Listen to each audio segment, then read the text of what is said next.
As she said, I'm Robert Lee. I work with statistical services or over statistical services with the State Center. And this includes vital statistics and our health surveys, which are pretty rich sources of data. But then for presenting data on all of North Carolina and how that compares to the nation, we actually have to access a lot of different sources of public health information.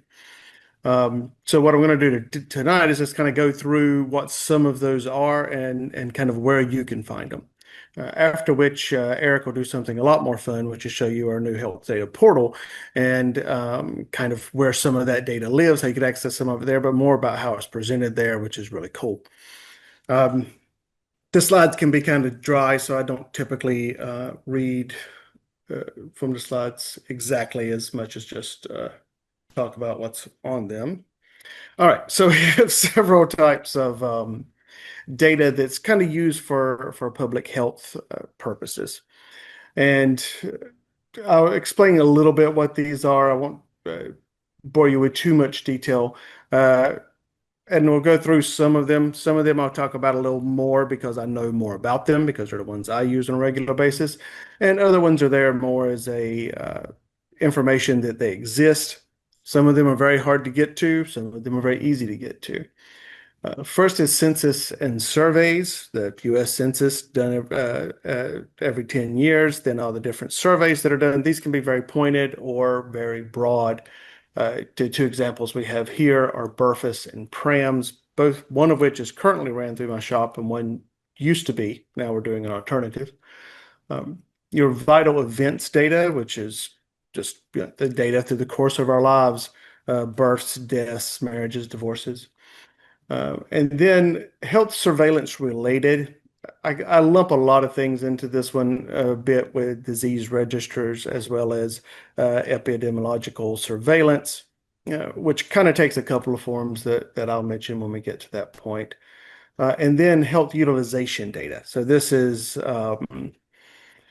your data that comes out of actual hospitals and doctors' offices and local health departments about why people are seeing the doctor and why they're ending up in the hospital and what they're doing.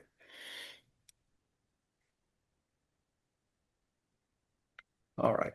We'll start with the health information system. I'm going to start with this one because I can go through it kind of fast because the fact is the way that this works in North Carolina, y'all will probably end up having more exposure to this than I will on a daily basis. Because while it does collect data from a lot of different sources, its main point is to give relevant information to health managers, kind of at all levels. So the goal with the portal in North Carolina is part of it actually has more to do with providers and the fact that if you go from one place to another, you might be able to have your provider access your health information. It does help a lot for public health, though, just the health information system in North Carolina that tends to be ran in conjunction with GDAC, the Government Data Center, and it just collects so much data and so much health data that it can help kind of show the general performance of health services. It's very important as I'm sure any public health classes and things you've taught or taken on how the health system works is that it works best when people utilize it. To keep people healthy, they have to utilize the health system, especially in preventative ways, and this helps provide information on that. It is rather restricted and hard to get a hold of, at least on a data set kind of basis. The U.S. Census, on the other hand, that data is much easier to obtain in a form. A lot of what I talk about being publicly available as we go through will be publicly available in a form. When we talk about publicly available data sets, sometimes what we talk about here are data sets that have been de-identified, but that de-identified doesn't just mean that they necessarily take out the identifiers that you would have for HIPAA. It also sometimes means the data is, for lack of a better term, without having to go into like statistical details, the data is jumbled around a little bit. It's done in a way that uh, if you do analyses, like all the variables will still line up, but it makes it very difficult to uh, pinpoint specific people or very small populations. Um, so the census, it's great because it's everybody. At least that's the intent. That's the reason I put it's meant to be the complete count of a country population. It is hard to get everybody, uh, but it is as complete as they can do it. It's performed every 10 years, which is not frequently. But it does have a lot of information in it. It's not focused on health. There are a few questions that kind of go with health, um, but it's largely demographic type information. But those are very important also because it's where you can get a lot of information, especially when you like drill down to certain areas when you're targeting things in public health of your social determinants of health. So you sure you have race and ethnicity, but you also have like the economic activity in an area where where has oddly enough, sometimes as much as like your basic household appliances. Um, it also helps with urbanization, following the population as a whole. That's very important for public health measures because when you're figuring out things like prevalence, you have to know what your denominators are. So you have to know what that population is. Um, it's also the thing because it tries to hit everybody that tends to count your really secluded or small populations. When you look at certain areas, certain rural areas, certain indigenous tribes, you get to a point that it's hard to find people. And those populations will often be missed by your surveys. Even your American Community Survey, we'll talk about in a minute, that's done by the census. The surveys we do, the behavioral risk survey, often don't find those people. So the census is in some ways, when you're looking from a big data perspective, the only way that we know that they exist. It is done every 10 years, which is a very long time, especially if you're trying to look at data across years and form like a pattern or a time series. So, what do you do if you're trying to do that? Well, fortunately, the census does provide a yearly estimate of very similar measures, sometimes much more specific measures, some a little more vague. Um, but that's in the guise of the American Community Survey. So they do this every year. They've done it since 2005. Sometimes the questions have changed a bit, but it's asked a lot of the same questions. And the last thing I have there is performed annually, because that is the big thing for us when we've been doing measures that you can see on the North Carolina public health websites, like Healthy North Carolinians 2030, which used to be 2020 till we passed that. We have to track these things from year to year. Now, some data you don't get enough of on a yearly basis. So sometimes it'll be a wrapped up 3 year estimate, but it allows you to get estimates in between those census years. So you can still get good denominators um, and track across time.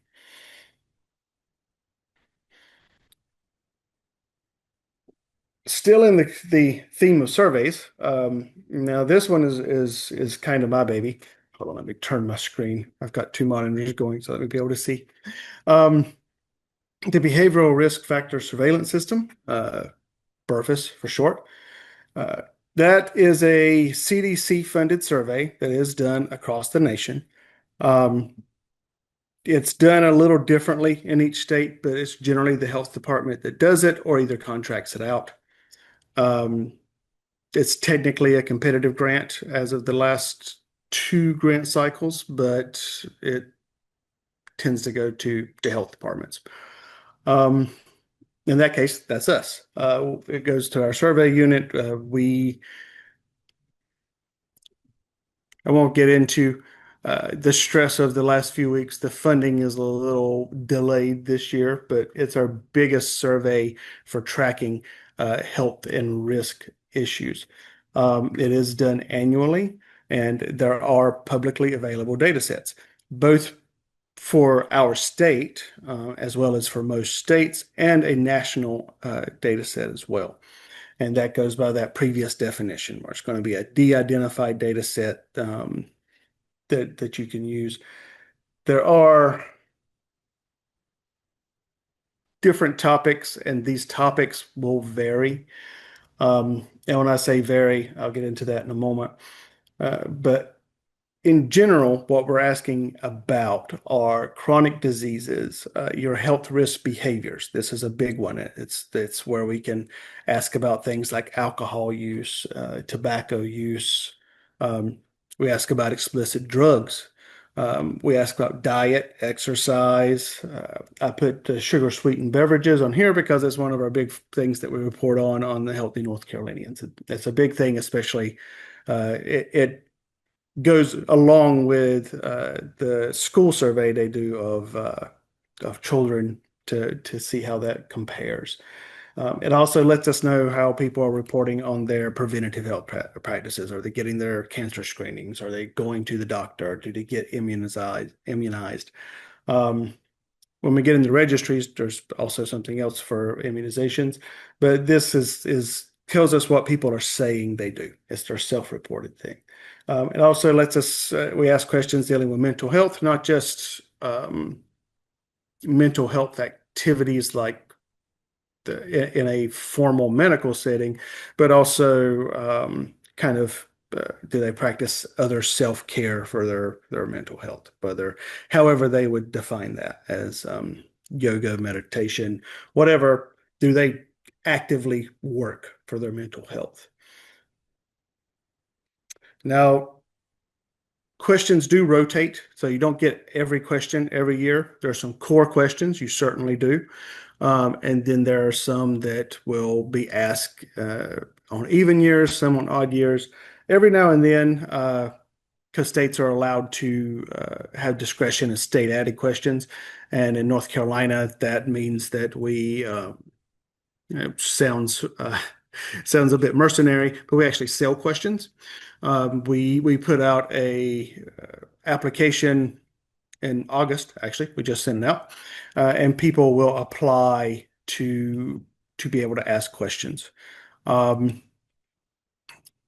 the factors we use for these are to decide who gets it has a lot to do with how it really does it align with real public health purposes. Can we show a real argument there?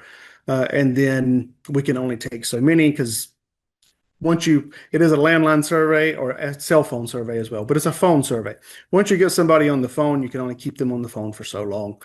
So if the survey is 25 minutes, nobody's going to complete it. So we shoot for 18, which still sounds like an eternity and is rarely hit. We're usually a little over that 19, 20 mark. And of course, that a lot depends on how verbose the interviewee is. But on average with our interviewers, that's what we're shooting for. Vital events data is also near and dear to my heart because I'm over vital statistics in North Carolina. And that one of the biggest things when it comes to, the ultimate health outcome, death. When do you die and what do you die of? And that's what our mortality data is for. It collects other data that can go along with that. So sometimes your death data, without even having to link it to other data, can give you a pretty rich source of information because it's got education, some demographics in there, as well as coded ICD-10 coded causes of death that are pretty easy to define outcomes and search for, and that includes underlying causes of death. The vital events data is big for uh, semi-annual and annual reports. So luckily in North Carolina, though we were in a race for last, but I think the other state did it first. So we were the last ones to go fully electronic with our death registry system, which we did during COVID. And since then, the data is actually timely enough that we are part of a task force anyway, where we use it for surveillance. When Hurricane Helene was in, we were running reports off of it to look for um, possible decedents that were related to the hurricane, and worked with the OCME to make sure that we had all the ones they knew, that they had all the ones we knew, that when the numbers came out, that they were good numbers. So it's a big public health thing, but it's also very focused for when specific things happen. Of course, the pandemic was a huge example of that, and trying to track the daily, weekly death toll due to COVID-19. This data in North Carolina, this will vary state to state, but I can tell you in North Carolina, because I had to be very, very comfortable with the law in this regard, it is public data. Anybody can request it, with the exception of Social Security number. You want to get Social Security numbers, it becomes a whole thing. But for research, that's not generally needed. In fact, we have an FTP site that for certain sources, some researchers at UNC, certain journalists and stuff, just get it on a monthly basis, ongoing. Birth data is another big one. And to give scope, North Carolina last year, we had about 106,000 deaths. We have about 125,000 births. So they're big data sets, a lot to do that can be looked at. We've had electronic birth registration for some time, but we just switched systems this past year. Last year was the full year of the new system, and so it actually allows us to do more than what the old system. And the old system was just that, a very old system. Your birth certificate, if you look at your birth certificate, it has a lot of information about you on it, but it's not everything. The birth record also contains that medical piece, and that's the piece that people really like to get a hold of for research purposes, and that includes things like APGAR scores, if certain genetic issues, information on plurality, and as well as prenatal care as provided by the mother. Certain birth defect information can be there. We work in conjunction with the birth defect registry, which I'll mention in a bit, with some of that information. It is more difficult to get to in North Carolina than the death data, obviously. It is, however, available by request for medical research purposes. And how that defined, well, basically it's defined by us because it's not defined in statute. So there is a process by which you can request this type data, and it goes through a review process, and we've managed to get that process down to where it no longer feels like it takes forever. So people have been pretty happy about that. And a lot of this data is also shared with UNC at the Shep Center, and other places where there are ongoing studies, and then again, they can request to use it for certain things, and then it's easier for them to access from the Shep Center.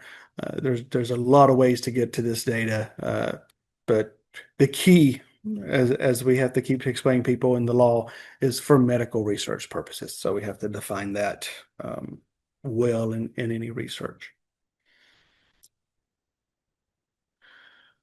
Other vital event information, marriage, divorces, fetal deaths, adoptions, and special registrations. Marriage and divorces go along usually as more of a covariate for a lot of any research that I've touched. Fetal deaths is a big outcome. I could talk for 30 minutes on why fetal deaths and fetal death numbers are a little more mercurial just because of registration confusion on the parts of hospitals. I have, however, at conferences found out that this is not just a North Carolina issue, so that's good. Uh, Adoptions and special registrations. Uh, the main reason I throw them up here is because if anybody ever wants to use birth data for anything, your best bet is to just assume that you'll be excluding adoptions and special registrations because those tend to be locked down.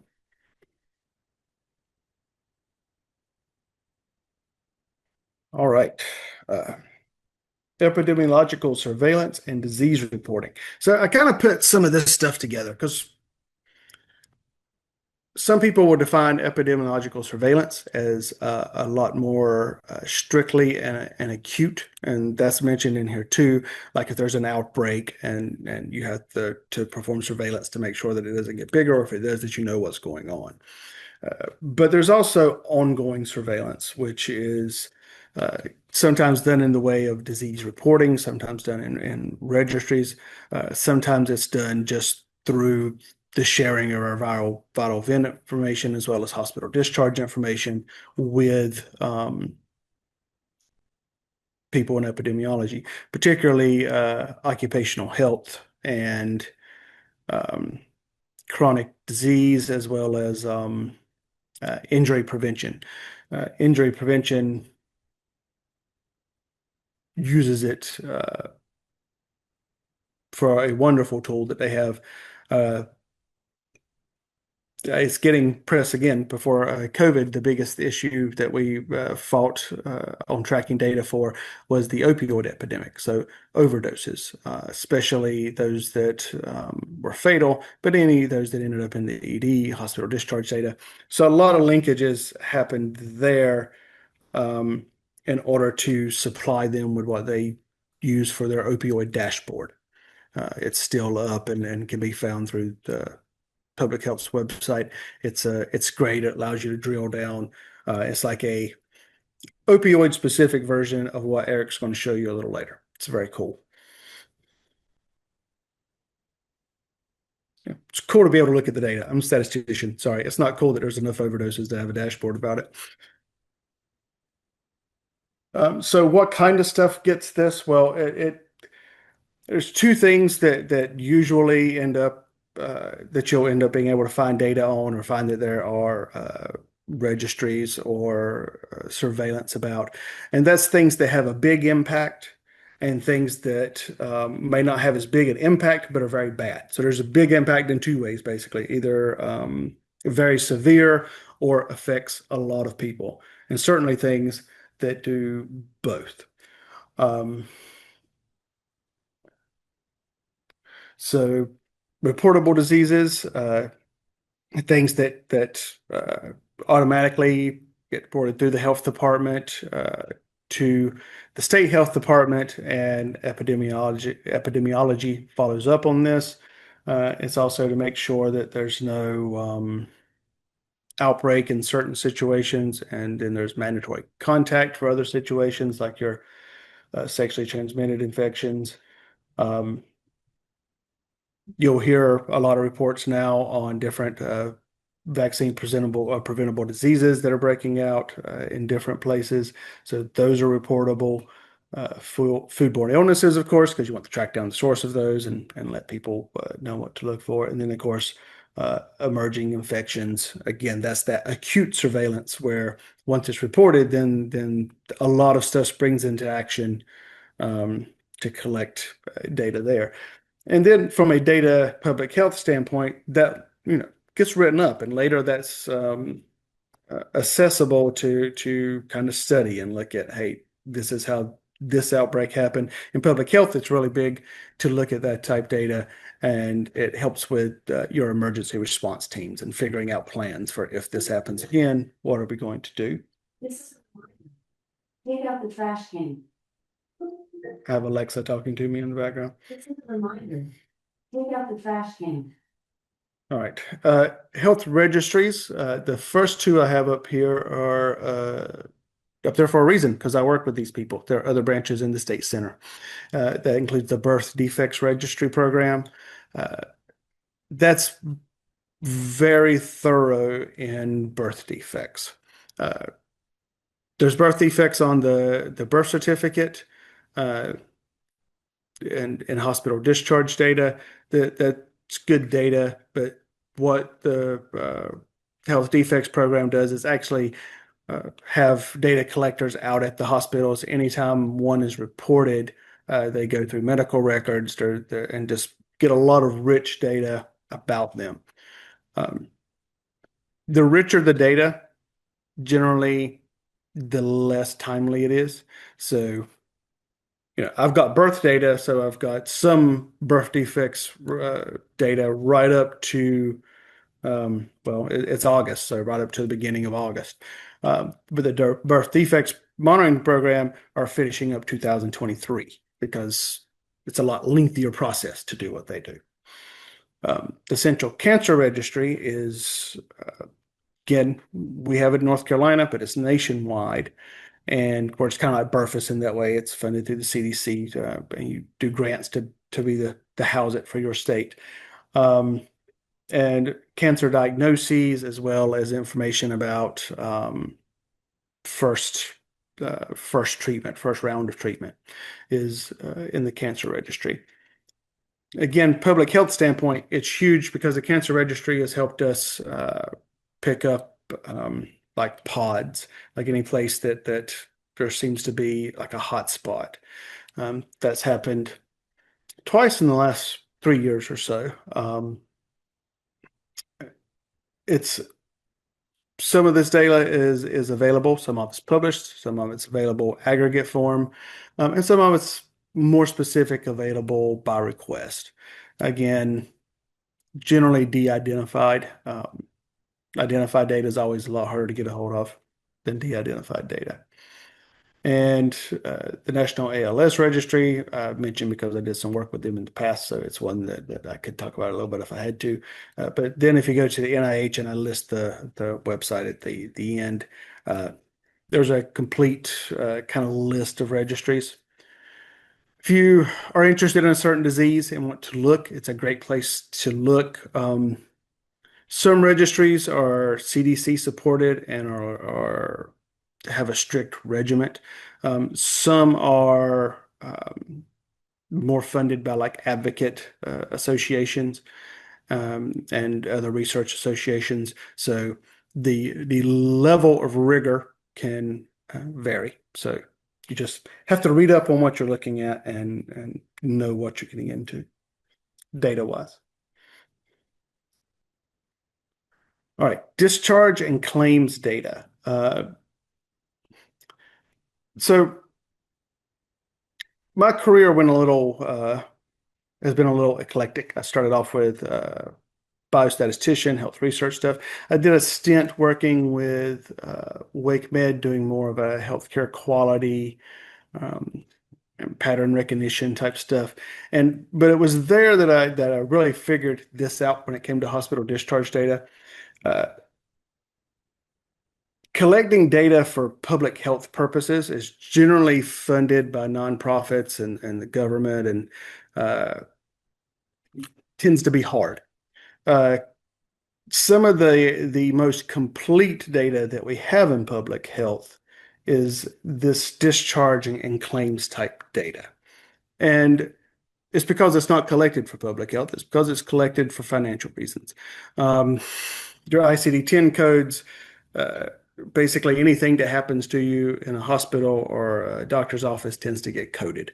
They're not all reimbursed, but they make sure that all of them are listed so that they can be, as well as any diagnosis that is applicable tends to also actually get captured. That makes this data really rich and tends to be a lot more complete for that reason. So there's just a sea of ICD-10, and if you go back long enough, ICD-9 information, um, where you can look at procedures and diagnosis codes to follow, like different diseases and comorbidities, which is a great thing to be able to see uh, what else someone was suffering for, especially if their discharge status from the hospital was deceased.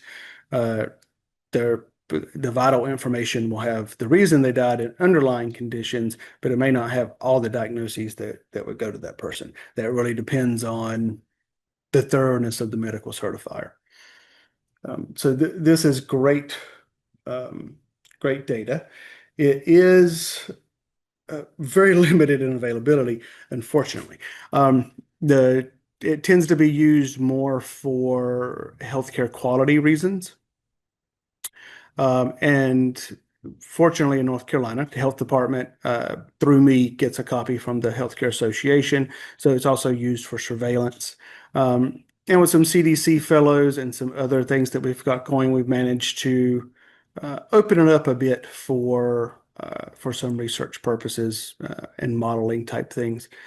Uh, when we look at Medicaid data, that is still basically what this is. It's still claims data, and it helps kind of track through public health what is happening, especially with Medicaid data. Preventative care is tracked purely through the claims data.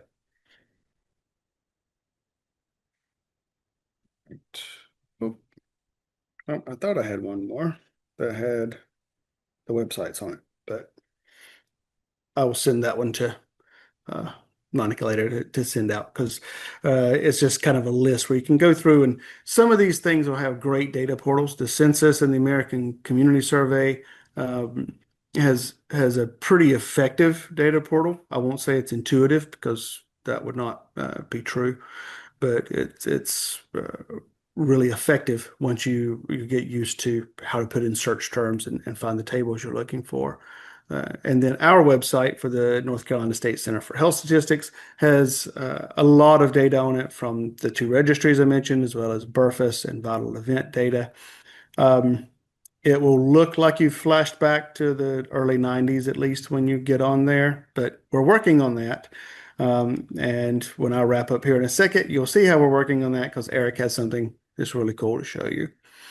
Um, so are we taking questions after both of us? Is that what we were going to You do? know what, Robert? I would love to take questions now because I Okay. think with Eric sort of changing our direction and being a little bit more hands-on, I would love to take questions now. So as people get their questions together, I had a couple of things I wanted to ask you. One, I thought it was really nice when you started with that higher level set that you said is very rigid and not available. But then as you went through, you got into more data that is available readily for those of us who are in the general public.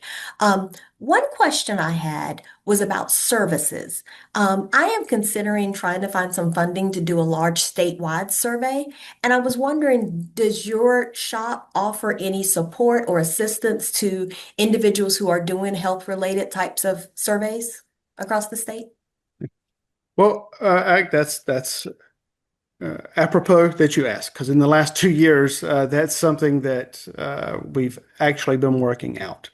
Um, we were no longer part of the Nationwide Pregnancy Survey, PRAM, so we had to start doing our own pregnancy survey.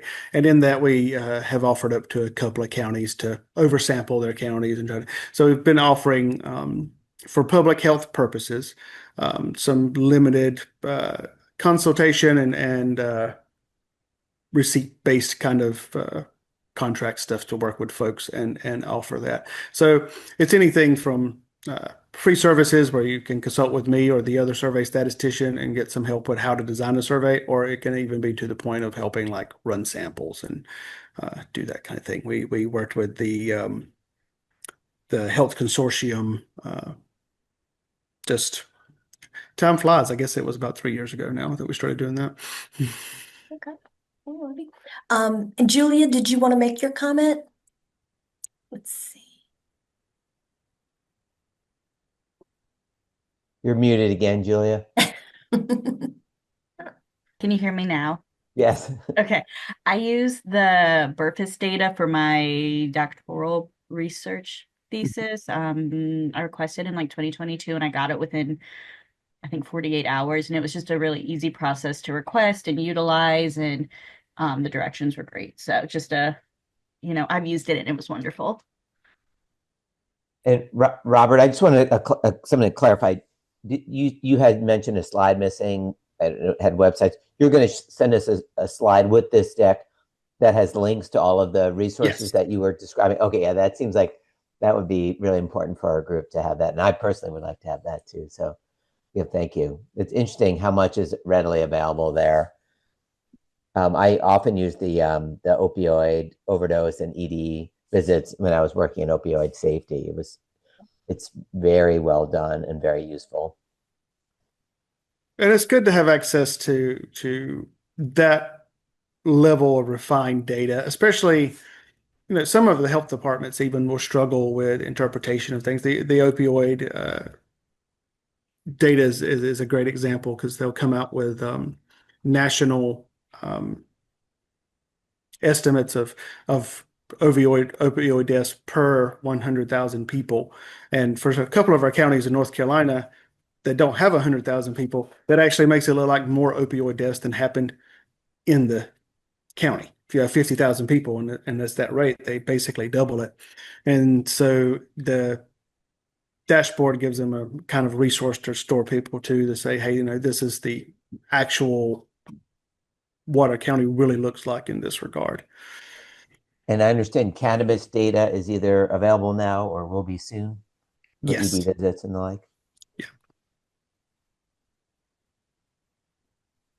And Robert, you mentioned that there was some sort of delay in some of your federal spending. So did the survey that you're referring to at that time, has it been distributed? You said it was usually done in August. Well, yeah. So fortunately, that mechanism I talked about where people pay to ask questions on the Burfus survey, just in case I end up on a rainy day where they don't give me my NOA on time, I save that money till last.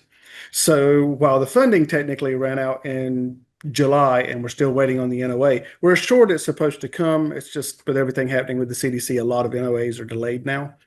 I was able to have a rainy day fund that will take us through the NOA getting to us. At least it should. We're good through August, and it should be here well before the end of August. Oh, okay. Any other questions from the floor right now? I guess I have a quick question about like a lot of the defunding that's happening at the national level, and will that impact a lot of the surveys and census sort of basic things that we've been doing for a long, long time? Yes, and it's very topic specific. The added questions that I was talking about, one of our most consistent sources of money from that is because sure there are people like outside of the state, but we also just have people purchase through their own grants. And the tobacco prevention branch always had the extra tobacco questions at the end of Burfus, and they've been completely defunded. I had just started a new project with them, and then they were gone the next week. So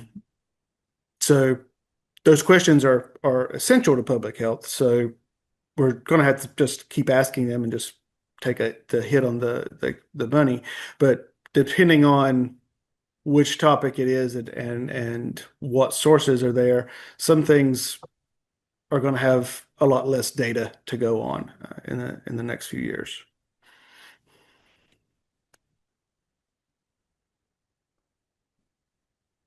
Somebody ask another question. I want to end on a bleak note.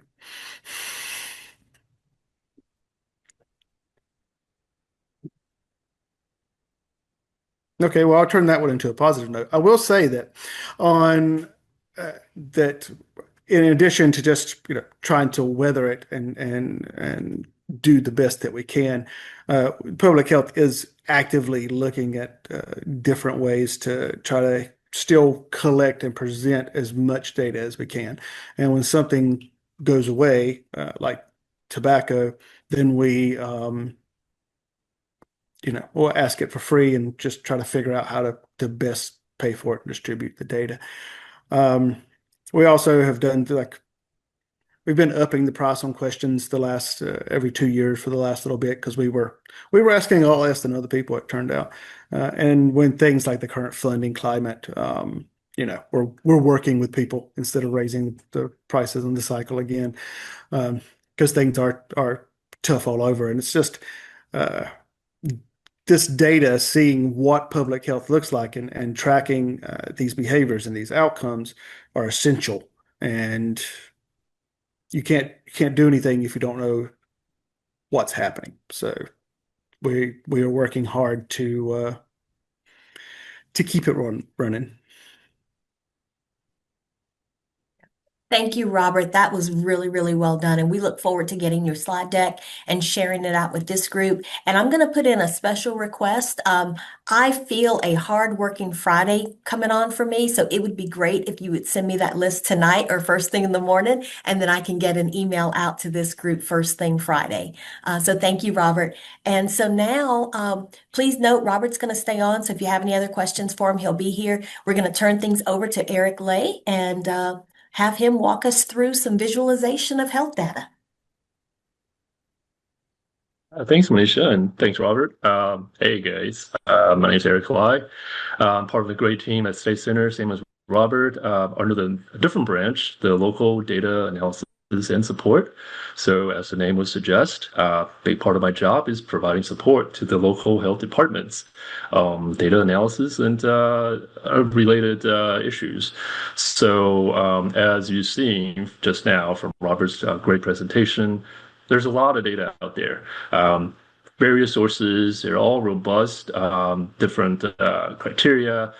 It takes time, right? If you're doing research, review, or just trying to find a specific indicator, social determinants of health, takes time to kind of suss out or even know where to look. And as Robert pointed out, some of the data portals or available data sets out there may require different various levels of know-how or institutional knowledge to just access it or know it even exists.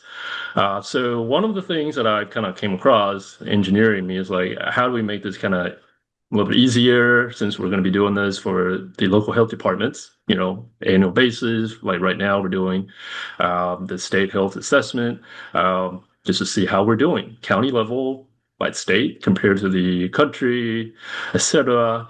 So one of the projects that I'm leading right now, it's called the NC Data Portal, and I'll put the link. It's really easy. If you Google NC Data Portal, it should be the first result. And in the web address is ncdataportal.org. So straightforward. So the goal of this project is to kind of provide a tool, basically I don't want to say a one-stop shop, but at least a jumping board as a starting point, to kind of, as you search for certain data points or just want to get an overview of how we're doing in certain aspects. So this is a work in progress, definitely. We're just starting out, I believe, wrapping up phase 2 of the project and starting phase 3. But right now, there are 2 major components to this data portal. There's the map room, and that's more of a supplemental resource right now. I'll show you later, but the meat of the project right now is under data, and it's the community health assessment. And it's the workflow. We try to really fine-tune this to be as straightforward and intuitive as possible. When you go through, just pay step 1, you choose whichever location you want to look at, and you can look at the entire state, specific county or multiple counties you want to compare. And we also have various different regions and groups. This is more for the local health departments as they do their assessments, but it's kind of interesting too for even just from a curiosity point of view to see how different groups are performing. So we're going to just take a look at, say, so I'm over in Chapel Hill right now, so we can take a look at Orange County. And we're going to compare it to, say, Wake over in Raleigh. And go to the next step. And this is the cool part, or hopefully it'll be a little more efficient. So this is all the indicators that we have available thus far. Now this is a collection of it's all publicly available. So it's pulling from all the sources that Robert pointed out and more. Some of them are actually from our in-state sources, the State Center for Health Statistics, and that's a little more fine-tuned and more grassroots, a little bit closer to the actual location.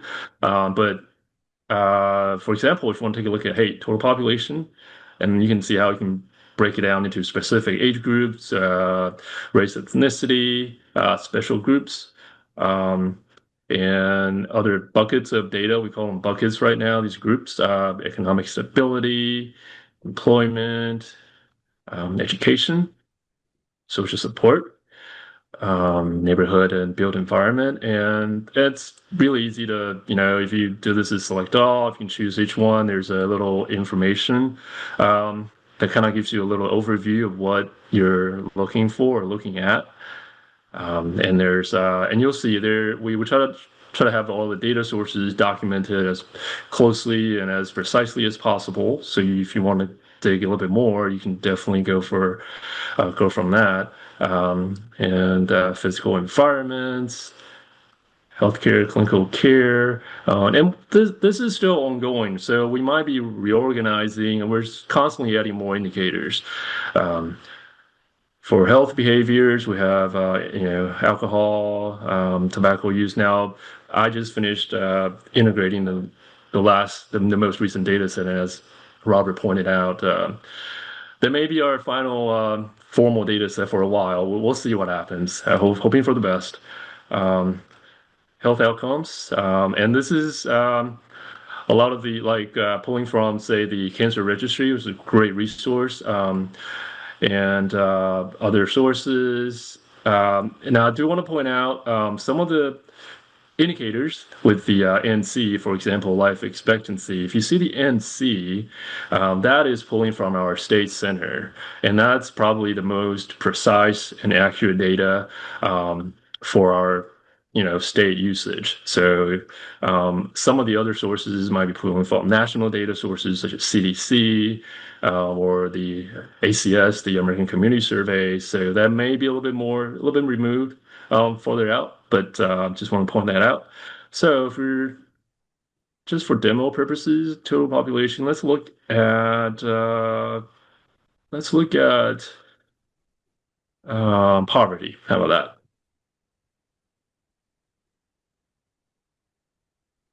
I'll do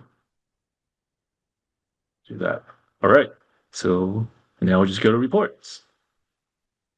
So all of this is generated in real time. So it's dynamically being generated. So you can go back at any point, say you can go back and add a certain indicator, remove a certain indicator. You can even go back to the first section where you can change your location on the fly and keep the selected indicator sets. That's all good. So here you can see the data set being compiled for Orange and Wake. And this is a little, quick jump,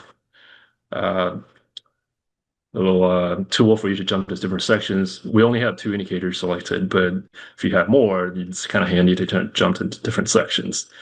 So it gives a lot of information, and it there are visualizations where appropriate, and it's as dynamic as possible, mouse over, graphics, specific data points. And each section, we have the data sources documented, and you can click for more detail, and it's all should be fairly detailed with everything from the actual source to how things are in the methodology and specific notes. And I want to show you a little bit more options here. So here we're looking at the detail view. So if you just wanted to say, hey, I just wanted to take a look at the state right now, then. So anything from the counties compared to the state, you're gonna fine tune that. Or if you just want to show supplemental or you want to not show the maps. Um, and So that's the comprehensive view. You can do the quick facts. It kind of condenses things down to a quick summary view. And of course, you can go over to the source and methodology. And now this is where you can see all the good stuff. Again, the data backgrounds, methodology, any specific notes. Um, so, um, and let's go back to the comprehensive report. And now this is pretty cool. So the share function, this generates a unique and permanent link. So you can copy this link, you can share it. It'll take you directly to this view, this report, this result. So it'll include the specific location, indicator selected, and final reports.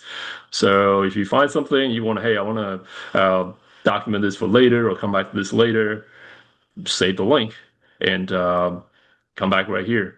And of course, there's an option to print. I've actually never printed anything, but I think you can, if you needed to do like a PDF capture or actually print a paper copy, you can do that. You can also download PDFs, Excel tables, or a kind of a Word version of it. Now, I do want to warn you a little bit. The Excel table could be tremendously large if you have multiple indicators, and it would take a while to compile because this is all real time generated. So if it looks like or feels like the website's kind of timed out, it might just still be working. So give it some time if you're, downloading a big multiple indicator data set. Yeah, so for example, if I come back here and want to say, hey, I want to add Warren County, just go back to reports. And it's going to generate that on the fly. And if you want to go back to, or go down to the poverty section, there's the data. And usually we'll have the actual data compared to the state and the national numbers and quick visualization. And we try to usually break it down by the, gender and racial groups. And sometimes if the age groups matter more or make sense, then we'll include that as well. So yeah, and let me take you to the map room, the map gallery. So this is where the mapping takes place, or a lot of the we have our presets, pre-generated data maps here, for example, overdose. So this is still very much work in progress. We're looking, well, yeah, sometimes. There we go. It takes a little bit of time to kind of pop up. So you can do different layers. You could take a look at different data, adjust rates versus the crew rate.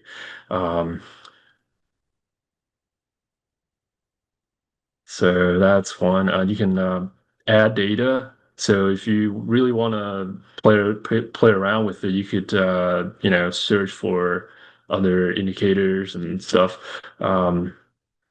It's one of our next steps right now. It's not up and running yet. Is maybe to provide an option to, if you have your own data set, maybe import it in, and we can generate some maps on the fly.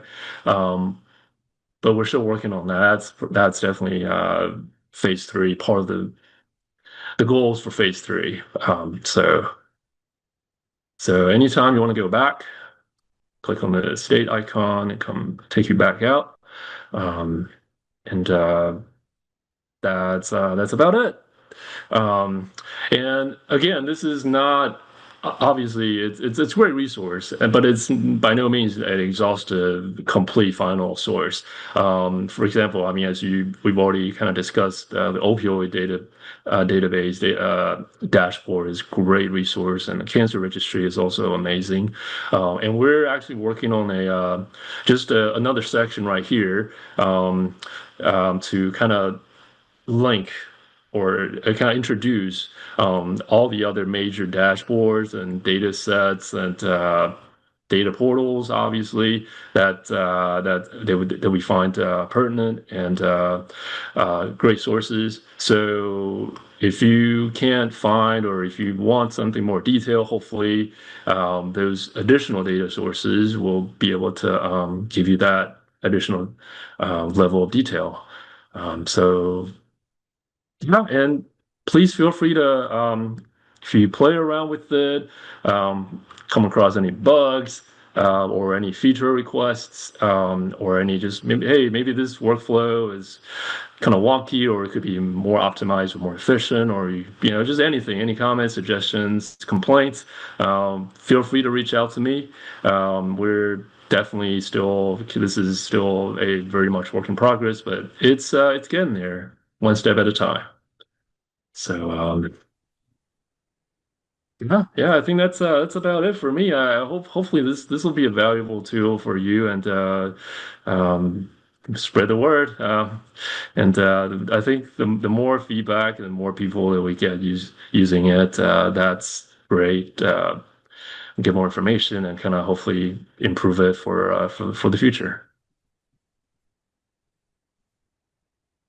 This was And excellent. This was excellent, Eric. That was really, really nice for you to go through it. I know it was quick, but I would imagine that some of the people that you see right now on your screen are probably looking at this right now and sort of playing around with it. I know Julia probably saw things that she's taken notes on. I saw it on her face. So thank you. This was very nice. Any questions for Eric? Is there anything that as he went through it, or as you've been playing around with it on your second screen, any questions for Eric?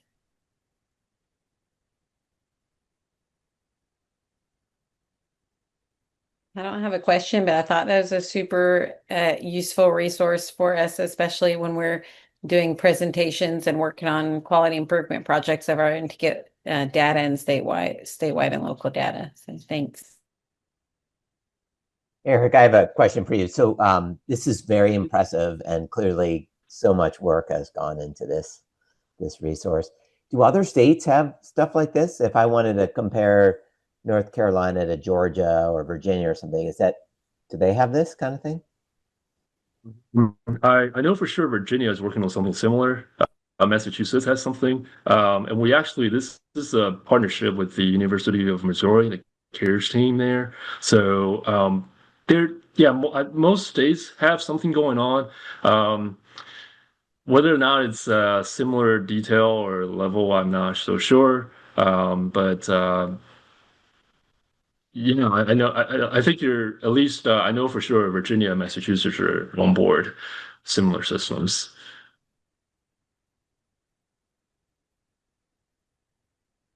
It's impressive. I was sitting here thinking about everything that I could use it for and things that I wish I had had access to it in the past. So how long has this been up and running? Well, it's been up and running for at least a year, over a year.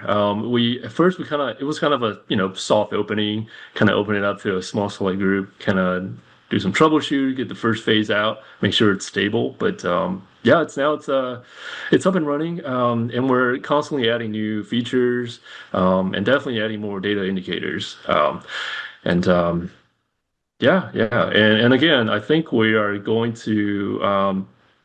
Oh, one thing I do want to point out, this might be a little bit daunting at first. I know when I was using it as a part of the design process, there's a lot of indicators, right? So this is great. If you just want to be like, hey, poverty, it'll show up anything that has that, right? So it really helps narrow down the indicator list. And of course, once you start using it, you might start to memorize all the different groups, so you don't even need that. But to start out, you can use that to help you with the process. I noticed some of the counties had suppressed data. Does that Um, mean that they're not yet participating, or is it just not enough robust data to report? it could be either, but most of the time it's the latter. It's usually the small number data sets, and the specific data should report. I can't think of an example right now, but we try to note on the actual report under each indicator the suppression criteria. So, for example, I think one might be like, oh, if it's under 10, right? If the actual n equals less than 10, then it might be too unstable, then it'll be suppressed. Um, so, yeah.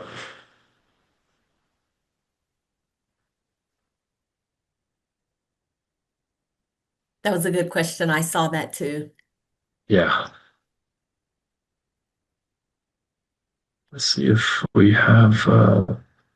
Yeah, I'm trying to. Yeah, feel free to ask any more questions. I'm just trying to see if I can pull up a suppressed example. I was thinking some of the smaller rural counties when it comes to opioid or overdoses or things of that nature.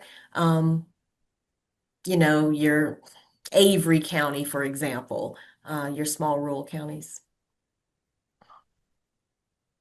So Yeah. let me just share with the group there. You guys might have heard, along with the various Medicaid cuts that came with the HR1, the recent resolution. There is a pot of money for improving, stabilizing rural health systems, and that's $50 billion over 5 years. So half of it will just be distributed equally to each state, which of course we have the second biggest rural population in the country, so we should be grumbly about that. We have 3.6 million people living in rural communities. Rhode Island, for example, is 95,000, and they're getting the same money we are on that part. The other part is you submit an application, and then CMS will decide, basically based on your population or what programs you're planning to do, innovations, et cetera. They will fund those according to how they wish to divide up that money. So that'll be 25 billion over 5 years, so 5 billion a year, although unclear how much we would get, but we get the 100 million plus whatever.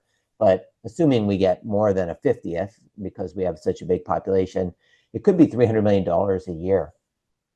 And I just think this kind of a tool would be so helpful in the application process to be able to really dig down deep on all kinds of issues, and then to basically make an argument as to how you're going to use the federal dollars to try to address these things.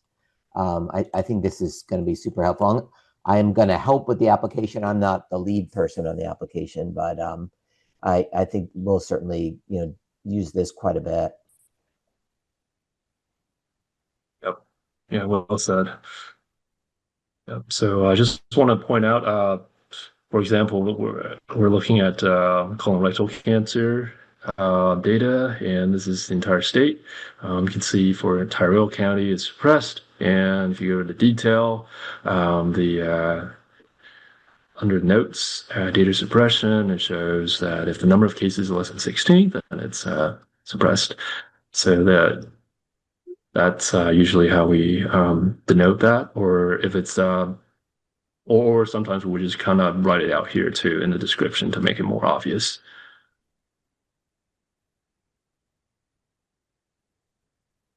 I love it when you show that you can save what you've done and you can print it, you can share it, you can email it to yourself. That's really nice right there. Yeah. Yeah, I use this feature so much because it's so much easier and it's permanent. So you can just share it and you save it. You can use it as a quick reference when you have to come back. Yeah, it's actually pretty useful.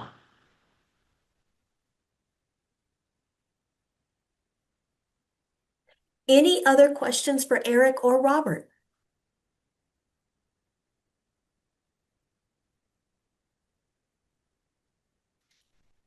Some of y'all look as excited as I am. I mean, this is great. I'm going to be playing with this tomorrow. That's great. Yeah, definitely.